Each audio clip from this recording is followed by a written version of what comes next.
तो हम डिस्कस करेंगे सबसे पहले important points. Parallel plate capacitor से पहले हम क्या डिस्कस करेंगे, इम्पोर्टेंट पॉइंट्स जो हम पहले भी रीड कर चुके हैं। फर्स्ट पॉइंट क्या है, इलेक्ट्रिक फील्ड जो है नेट इनसाइड कंडक्टर वो क्या रहता है, जीरो रहता है। कैसे, कोई भी कंडक्टर लिया हमने, ठीक है, कंडक्टर है हमारे पास ये, इस पे हमने इलेक्ट्रिक फील्ड अप्लाई कर दिया। यूनिफॉर्म इलेक्ट्रिक फील्ड जो है ई नोट वो क्या है, अप्लाइड इलेक्ट्रिक फील्ड है। तो इसके अंदर चार्ज इंड्यूस हो जाएंगे। इलेक्ट्रिक फील्ड की डायरेक्शन आपको पता है पॉजिटिव से नेगेटिव है, तो इस साइड नेगेटिव चार्ज और इस साइड पॉजिटिव चार्ज इंड्यूस हो जाएंगे। ठीक है, जो नेगेटिव और पॉजिटिव चार्जेस की वजह से इलेक्ट्रिक फील्ड सेट होगा वो कहाँ से होगा, पॉजिटिव से नेगेटिव इसके अंदर, तो उसको हम बोलेंगे induced electric field EI। EI क्या है, इंड्यूस्ड इलेक्ट्रिक फील्ड, और ये क्या है, E नोट जो हमने अप्लाई किया है। तो इन चार्जेस की मोशन हो रही है इलेक्ट्रिक फील्ड अप्लाई करने पे कंडक्टर के अंदर, तो चार्जेस की मोशन एक पॉइंट पे आके स्टॉप हो जाएगी जब ये जो एक्सटर्नल इलेक्ट्रिक फील्ड है इस साइड अप्लाई कर रखा है वो किसके इक्वल हो जाएगा, इंड्यूस्ड इलेक्ट्रिक फील्ड के, जिसकी डायरेक्शन क्या है, इस साइड के पॉजिटिव से इस साइड नेगेटिव तक। तो जब चार्जेस की मूवमेंट स्टॉप हो जाएगी तो अप्लाइड इलेक्ट्रिक फील्ड इस डायरेक्शन में, इंड्यूस्ड इलेक्ट्रिक फील्ड इस डायरेक्शन में, दोनों इक्वल हैं और कैसे हैं, अपोजिट डायरेक्शन में, तो कैंसिल हो जाएंगे और उनका नेट इलेक्ट्रिक फील्ड जो है कंडक्टर के अंदर वो क्या आ जाएगा, जीरो आ जाएगा। सेकंड पॉइंट क्या है,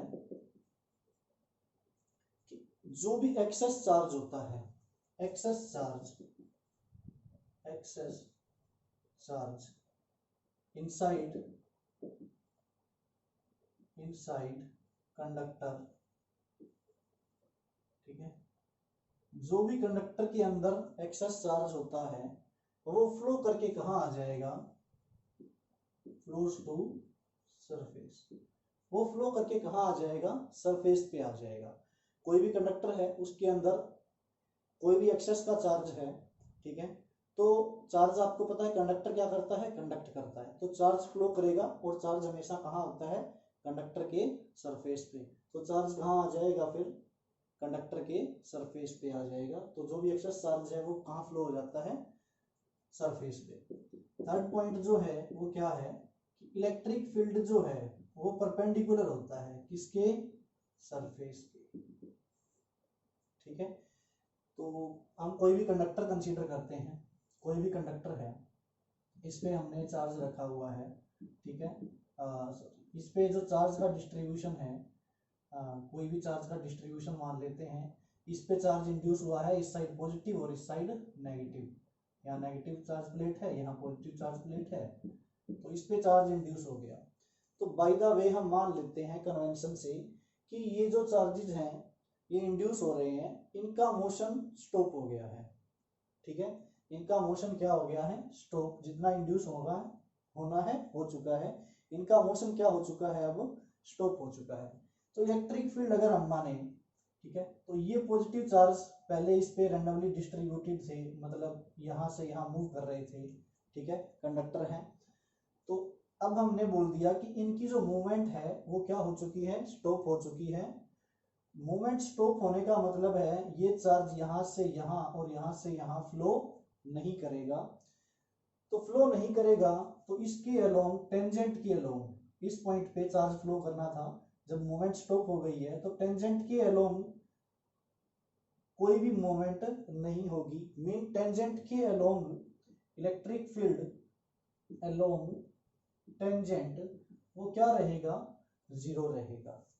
इलेक्ट्रिक फील्ड टेंजेंट के अलोंग क्या रहेगा, जीरो। हमने बोला कि इलेक्ट्रिक फील्ड जो है वो सरफेस के क्या होता है, परपेंडिकुलर, तो अगर हम परपेंडिकुलर नहीं मानते, हम कोई एंगल कंसीडर कर लेते हैं थीटा, कि इलेक्ट्रिक फील्ड जो है वो थीटा एंगल पे है, ठीक है, हमें प्रूव करना है परपेंडिकुलर, हमने ले लिया कहाँ, थीटा एंगल पे। इस साइड जो सरफेस के अलोंग इलेक्ट्रिक फील्ड होगा वो क्या होगा आपका, ई कोस थीटा होगा।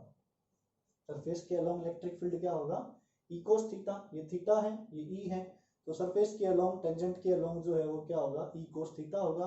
और आपको पता है जब कोई मूवमेंट नहीं है तो इलेक्ट्रिक फील्ड जो है टेंजेंट के अलोंग वो क्या है, मोशन। चार्जेस की मूवमेंट नहीं है तो इलेक्ट्रिक फील्ड क्या है, जीरो। इसका मतलब ई कोस थीटा जो है वो क्या है आपका, जीरो है। और ई तो जीरो हो नहीं सकता, E can not be zero, so cos theta will be zero and theta will be 90 degree. तो इलेक्ट्रिक फील्ड ऑलवेज क्या होगा, सरफेस के परपेंडिकुलर होगा। सेकेंड वे में हम ऐसे बोल सकते हैं कि कोई भी चार्ज बॉडी है, उस पे चार्जेस रखे हुए हैं, अगर उसमें इलेक्ट्रिक फील्ड परपेंडिकुलर नहीं है, ठीक है, तो या तो टेंजेंशियल होगा या फिर कहीं और होगा। अगर ये हम मान लेते हैं कि टेंजेंट के अलोंग है या फिर कहीं और डायरेक्शन में है, तो इन चार्जेस की मूवमेंट होगी। चार्जेस की मूवमेंट का मतलब क्या है, सरफेस पे करंट बन रहा है, सरफेस पे करंट नहीं बनता। तो इस वे में हम बोल सकते हैं कि इलेक्ट्रिक फील्ड जो है वो क्या होता है, सरफेस के परपेंडिकुलर होता है। क्योंकि इलेक्ट्रिक फील्ड हम कहाँ स्टडी करते हैं, जब वो इस यूनिट में हम किसकी बात कर रहे हैं, not the motion of charges, इस पे सरफेस पे मोशन हो रहा है चार्जेस का, उसकी बात नहीं कर रहे हैं हम, किसकी बात कर रहे हैं, इलेक्ट्रोस्टैटिक की। चार्ज कहाँ है, रेस्ट पे। फोर्थ पॉइंट जो है आपका वो क्या है कि पोटेंशियल जो है वो सेम रहता है at every point inside a conductor या सरफेस। ठीक है, कोई भी कंडक्टर है उस पे सरफेस पे या फिर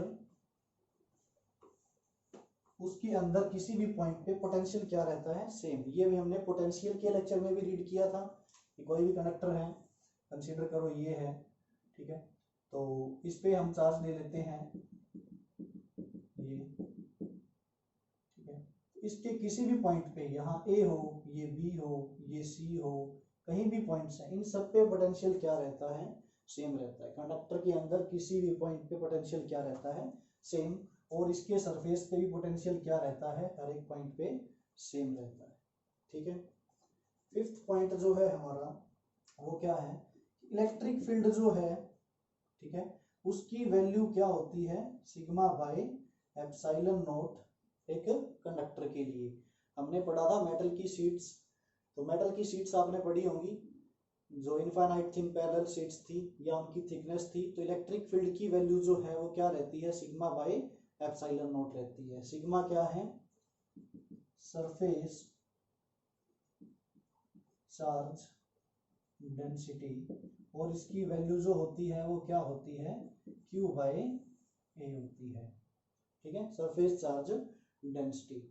नाउ हम इस सरफेस चार्ज डेंसिटी पे एक न्यूमेरिकल या फिर एक कुछ इंपॉर्टेंट पॉइंट करते हैं, जिसमें कि क्या आता है आपका, अगर यहां से देखो, यहां से अगर एरिया स्मॉल हुआ तो सरफेस चार्ज डेंसिटी जो है वो लार्जर होगी या स्मॉलर होगी, क्योंकि एरिया इनवर्सली प्रोपोर्शनल है। अगर एरिया स्मॉल हुआ तो सरफेस चार्ज डेंसिटी क्या होगी, ज्यादा। एरिया कम हुआ मीन सरफेस चार्ज डेंसिटी क्या होगी, कम। अगर हम स्फीयर की बात करें तो ये हमारे पास एक स्फीयर है, ये बड़ा स्फीयर है, ठीक है, इस पे भी चार्ज है, इस पे भी चार्ज है, ठीक है, इस पे चार्ज Q है, इस पे भी चार्ज क्या है, Q है, सेम चार्ज है। तो वैसे नॉर्मली पता लग रहा है कि इसमें एरिया कम है, चार्ज ज्यादा है, तो ये आपका क्या है, सरफेस चार्ज डेंसिटी इसकी क्या है, ज्यादा, क्योंकि इस पे ज्यादा चार्ज है पर यूनिट एरिया, और इसमें कम चार्ज है पर यूनिट एरिया, चार्ज दोनों में सेम है। अगर हम एक केस लें ऐसा जिसपे चार्ज जो है वो ऐसा हो, ऐसे हमारे पास कोई कंडक्टर है इस शेप का, ठीक है, और हमारे पास जो कंडक्टर के ऊपर चार्ज डिस्ट्रीब्यूटेड है वो इस तरह से होगा।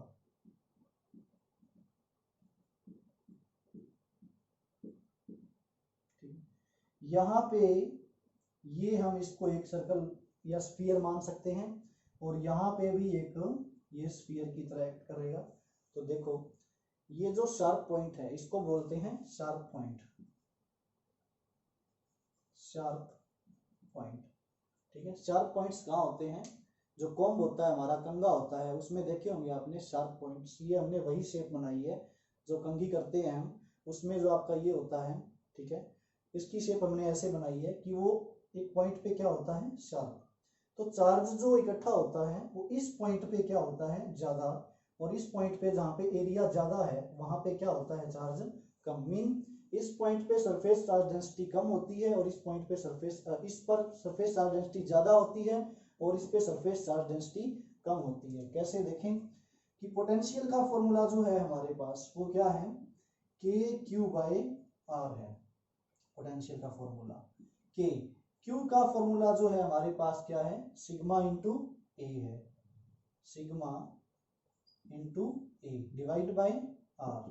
ठीक है, आर क्या है, ये स्फीयर इसकी रेडियस या फिर ये स्फीयर इसकी रेडियस। ठीक है, किसी की भी रेडियस जिसकी स्फीयर की ले रहे हैं पोटेंशियल। तो यहाँ पर के सिग्मा, जो स्फीयर है उसका एरिया क्या होता है surface area 4 pi r square. K की वैल्यू हम पुट कर देते हैं, के की वैल्यू क्या होती है 1/4 पाई एप्सिलॉन नॉट, और यहाँ पे आपका आ जाएगा ये आर। तो एक आर से एक आर कैंसिल, 4 पाई से 4 पाई कैंसिल, आपका जो भी आएगा वो क्या आएगा sigma into r by epsilon nought. ठीक है, हमें पता है पोटेंशियल क्या रहता है, सेम रहता है। जैसे इस पे हम देखें, ठीक है, इसकी रेडियस आर है, इसकी रेडियस स्मॉल आर है, इसकी रेडियस कैपिटल आर है। ठीक है, तो इस पे देखें हम, तो इस पे पोटेंशियल सरफेस पे क्या रहेगा सेम, ये भी कंडक्टर है, सरफेस पे पोटेंशियल क्या रहेगा सेम रहेगा। अगर पोटेंशियल सेम है, V जो है वो सेम है, ये हमारे पास एप्सिलॉन नॉट जो है ये क्या है कांस्टेंट। इसका मतलब क्या है कि ये सेम रहना चाहिए, ये कांस्टेंट है, इसका मतलब क्या है सिग्मा आर जो है वो क्या है कांस्टेंट है। ठीक है, सिग्मा आर कांस्टेंट होने का क्या मतलब है, अगर ये सिग्मा इंक्रीज हो जाता है तो आर क्या हो जाएगा डिक्रीज, और अगर सिग्मा डिक्रीज हो जाता है तो आर क्या हो जाएगा आपका इंक्रीज, क्योंकि दोनों की प्रोडक्ट क्या रहनी चाहिए कांस्टेंट। आर क्या है रेडियस, देखो यहाँ पे अगर रेडियस ज्यादा है, अगर रेडियस ज्यादा है तो सरफेस चार्ज डेंसिटी, रेडियस यहाँ ज्यादा है, रेडियस यहाँ ज्यादा है तो इस पॉइंट पे देखो सरफेस चार्ज डेंसिटी क्या होगी कम, यहाँ पे रेडियस कम है तो सरफेस चार्ज डेंसिटी क्या होगी ज्यादा होगी आपकी। तो इसको शार्प पॉइंट क्यों बोलते हैं, क्योंकि यहाँ पर जो पोटेंशियल है आपका वो सेम रहता है। ठीक है, बट सरफेस चार्ज डेंसिटी जो होती है वो क्या होती है ज्यादा। तो इस सरफेस पे जो चार्ज है इकट्ठा है वो क्या है आपका यहाँ पे ज्यादा, चार्ज पर यूनिट एरिया यहाँ पे क्या है ज्यादा है। तो इसके आसपास की जो एयर होती है, ठीक है, इसके आसपास की जो एयर है वो क्या हो जाएगी आयोनाइज हो जाएगी, क्योंकि यहाँ पे सरफेस चार्ज डेंसिटी क्या है ज्यादा, हमने कल भी डिस्कस किया था।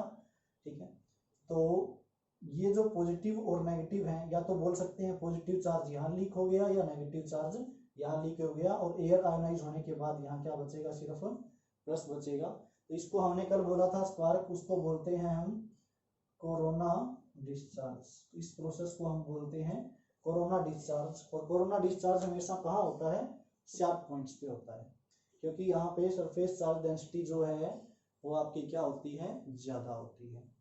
जितनी कम रेडियस होगी उतना ही सरफेस चार्ज डेंसिटी सिग्मा जो है वो क्या होगा ज्यादा होगा। तो ये कुछ इंपॉर्टेंट पॉइंट्स हैं आपके। इसके बाद हम डिस्कस करेंगे इलेक्ट्रोस्टैटिक शील्डिंग। ठीक है, 6 पॉइंट इलेक्ट्रोस्टैटिक शील्डिंग। ठीक है, इलेक्ट्रोस्टैटिक शील्डिंग क्या है, जैसे हमने ये किया है सेम इसी वे में हमारे पास कोई कंडक्टर है ये। ठीक है, ये क्या है हमारे पास कंडक्टर, अंदर से क्या है वैकेंट, इसमें हम इलेक्ट्रिक फील्ड अप्लाई करते हैं ऐसे जैसे इसमें किया सेम, तो हमारे पास वही होगा नेगेटिव चार्ज इस साइड पॉजिटिव चार्ज इस साइड। ठीक है, तो इसके अंदर इलेक्ट्रिक फील्ड क्या रहेगा जीरो रहेगा। तो ये जो हमारा एरिया है ये एरिया क्या हो जाएगा शील्ड हो जाएगा, इस पे कोई इफेक्ट नहीं होगा। जैसे हमारी गाड़ी होती है कार होती है उस पे लाइटनिंग का इफेक्ट नहीं होता। ठीक है, उसमें क्या हो जाती है अंदर बैठे जो भी लोग हैं उनमें हर एक पॉइंट पे पोटेंशियल क्या रहता है सेम, और वहां पे कोई भी जो है वो कंडक्ट नहीं करता अंदर। इसको हम अंदर से बोल सकते हैं कि ये एक इलेक्ट्रोस्टैटिक शील्डिंग की तरह काम कर रही है, क्योंकि जो इलेक्ट्रिक फील्ड है बाहर का और जो इस पे इंड्यूस हुआ है उसने क्या कर दिया, एक दूसरे को कैंसिल कर दिया, जैसे इसमें किया। तो अंदर जो है कोई इलेक्ट्रिक फील्ड नहीं है, कुछ नहीं है, ठीक है। तो यहाँ पे ये जो है ये आपका क्या हो गया, एक सील्ड एरिया बन गया, तो इसको बोलते हैं इलेक्ट्रोस्टैटिक सील्डिंग, ठीक है। नाउ हम डिस्कस करेंगे पैरेलल प्लेट कैपेसिटर। तो हमने कल डिस्कस किया था एक सिंगल कंडक्टर का कैपेसिटर, स्फेरिकल कैपेसिटर। आज हम डिस्कस करेंगे पैरेलल प्लेट कैपेसिटर।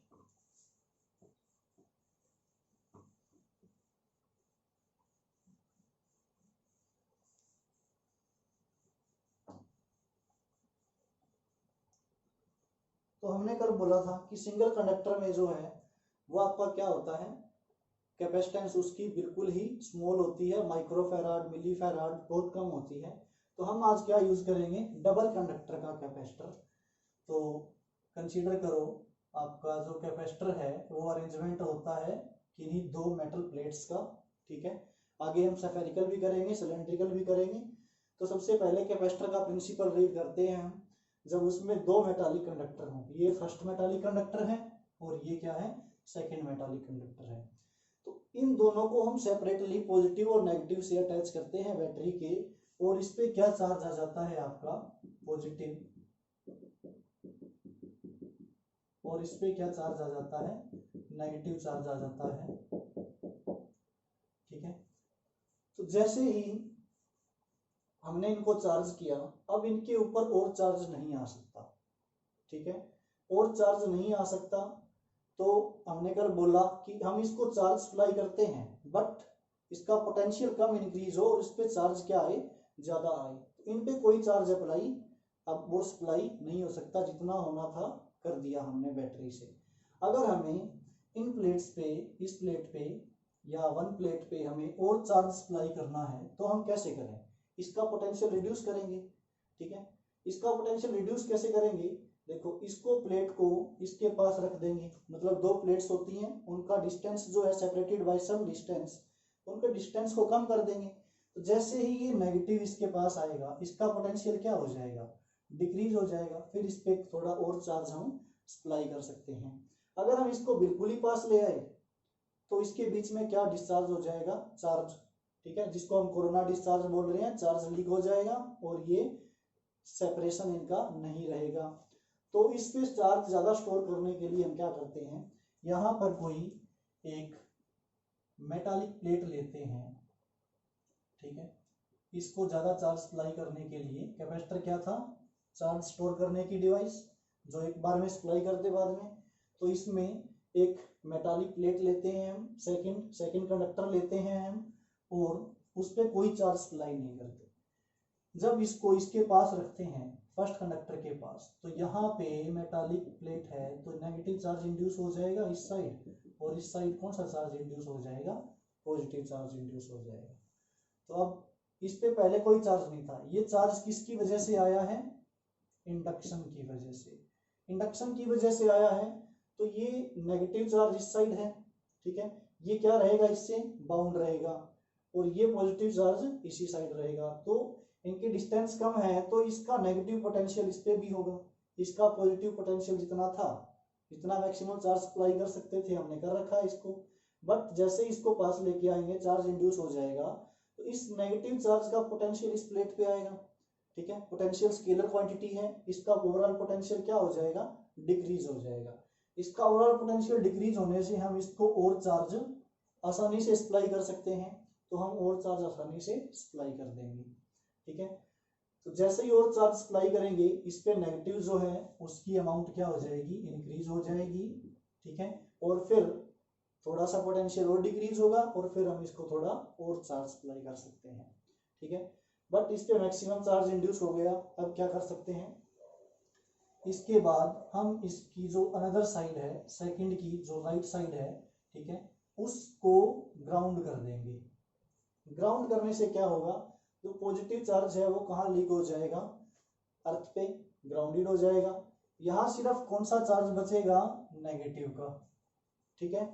अब सिर्फ नेगेटिव चार्ज है, ठीक है, तो यहाँ इस साइड पॉजिटिव था, इंड्यूस होने की वजह से इक्वल चार्ज इंड्यूस होता है, तो यहाँ पे चार्ज जो है वो क्या है, पॉजिटिव ग्राउंड हो गया, सिर्फ कौन सा चार्ज बचा यहाँ पे, नेगेटिव।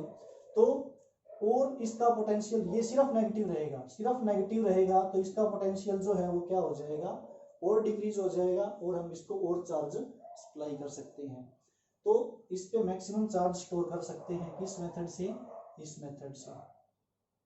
ठीक है, एक प्लेट को इंड्यूस करेंगे, एक प्लेट को यहाँ रखेंगे इसके पास, और इसमें चार्ज इंड्यूस होगा, और जो पॉजिटिव चार्ज है उसको ग्राउंड में फ्लो कर जाएगा, नेगेटिव चार्ज जो है वो इंड्यूस होता रहेगा आपका।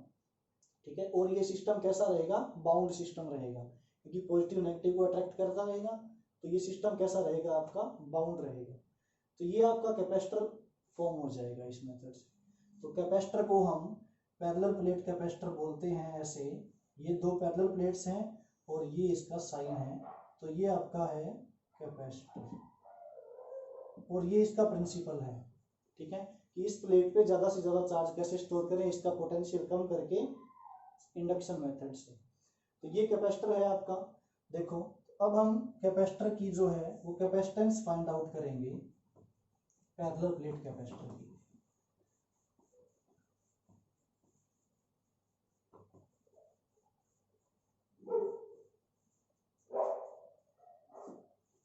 Capacitance of parallel plate capacitor. ठीक है, तो डबल कंडक्टर कैपेसिटर कर रहे हैं हम, तो ये पैरेलल प्लेट्स हो गई आपकी। ठीक है, पॉजिटिव और कैपेसिटर है ये। ठीक है, तो अरेंजमेंट कैसा होगा आपका, यहाँ नेगेटिव और ये क्या है, ग्राउंड। ठीक है, तो यहाँ पे इक्वल चार्ज इंड्यूस होता है, अगर इस पे सरफेस चार्ज डेंसिटी क्या है, सिग्मा, तो यहाँ पे भी सरफेस चार्ज डेंसिटी क्या होगी, माइनस सिग्मा। यहाँ पे प्लस है तो यहाँ पे क्या होगी, माइनस की। तो सरफेस चार्ज डेंसिटी दोनों की क्या रहेगी, सेम रहेगी, क्योंकि इसमें चार्ज किसकी वजह से आया है, इंडक्शन की वजह से आया है। दोनों का एरिया सेम लेते हैं हम, एरिया ए और एरिया ए। ठीक है, दोनों प्लेट्स का एरिया क्या है, सेम। प्लेट मतलब 2 डायमेंशनल प्लेट्स ऐसे। ये प्लेट्स जो है वो कुछ डिस्टेंस से सेपरेटेड हैं, जिसका नाम क्या है, डी। तो इनके बीच में यूनिफॉर्म इलेक्ट्रिक फील्ड है, प्लस से माइनस। ठीक है, और उस इलेक्ट्रिक फील्ड की वैल्यू क्या होती है, सिग्मा बाय एप्सिलॉन नॉट होती है। ठीक है, आपको पता है ये फॉर्मूला कहाँ से आया है, sigma by epsilon not, Gauss theorem का यूज करके हमने पहले कैलकुलेट किया है। ठीक है, इलेक्ट्रिक फील्ड की वैल्यू जो है इसमें वो कैसी है, यूनिफॉर्म है, और क्या वैल्यू है उसकी, सिग्मा बाय एप्सिलॉन नॉट। तो दो पैरेलल प्लेट्स हैं, एक पे charge surface charge density plus sigma है और दूसरे पे क्या है, माइनस सिग्मा। दोनों का एरिया क्या है, ए है, और डिस्टेंस जो है वो क्या है, किससे सेपरेटेड है, डी से सेपरेटेड है। प्रोसेस आपको पता ही है, जो कैपेसिटर का प्रिंसिपल है, कैसे चार्ज इंड्यूस हुआ है। तो हमें क्या फाइंड आउट करनी है, इसकी कैपेसिटेंस। कैपेसिटेंस कैसे फाइंड आउट करते हैं, सी का फॉर्मूला क्या होता है, Q बाई वी। ठीक है, तो इस पे चार्ज जो है वो प्लस Q है और इस पे चार्ज क्या है, माइनस Q है। तो पोटेंशियल का कैपेसिटेंस का फॉर्मूला क्या होगा, Q बाई वी। हमें क्या कैलकुलेट करना है, V। अगर हमें V पता होगा, पोटेंशियल पता होगा, तो हम क्या कर सकते हैं, इस फॉर्मूले में पुट करके क्या कैलकुलेट कर सकते हैं, कैपेसिटेंस फाइंड आउट कर सकते हैं। तो V की जो वैल्यू है वो क्या होती है, KQ बाई R। ठीक है, V की वैल्यू होती है ये, जब एक चार्ज हो हमारे पास। यहाँ पे हम क्या वैल्यू यूज करेंगे, यहाँ पे हम वैल्यू यूज करेंगे, देखो यूनिफॉर्म इलेक्ट्रिक फील्ड हमारे पास क्या है, E। तो पोटेंशियल जो होगा वो क्या होगा, E इंटू डी, क्योंकि हम इलेक्ट्रिक फील्ड कितने डिस्टेंस पे ले रहे हैं, D डिस्टेंस पे, दो प्लेट्स के बीच में है। जब इलेक्ट्रिक फील्ड यूनिफॉर्म होगा तो ये फॉर्मूला होगा, जब नॉन यूनिफॉर्म होगा, ठीक है, इसमें क्या है, इलेक्ट्रिक फील्ड यूनिफॉर्म, जब नॉन यूनिफॉर्म इलेक्ट्रिक फील्ड होगा तो हमने केस किया था dv integration is equal to integration of E dot dr। Formula याद होगा आपको। जब यूनिफॉर्म इलेक्ट्रिक फील्ड है तो हम कौन सा फॉर्मूला यूज करते हैं, v is equal to E into D.